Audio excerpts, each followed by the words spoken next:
शेतकरी बंधूंनो, भूगर्भामध्ये साठवून ठेवलेले पाणी आपणाला अडचणीच्या वेळी केव्हाही वापरता येतं. जणू ती आपल्या पदराच्या गाठीमध्ये बांधून ठेवलेली शिदोरीच आहे.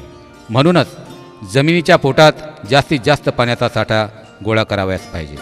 रखरखत्या उन्हाने ही वसुंधरा जेव्हा तापायला लागते तेव्हा तिच्यावर उभं असलेलं कोवळं पीक तहानेनं व्याकुळ झालेलं असतं. अशावेळी ठिबक सिंचन अथवा तुषार सिंचनाद्वारे जर योग्य प्रमाणात पाणी दिलं तर मुबलक पीक पदरात पडतं आणि आपल्या कष्टाचं सोनं झाल्यासारखं वाटायला लागतं. अशीच एक माऊली आपल्या शेतातील बहरलेल्या पिकाकडे पाहून सारं दुःख विसरून आपल्या भावना व्यक्त करते आहे.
सुफलाम झाली आमची काळी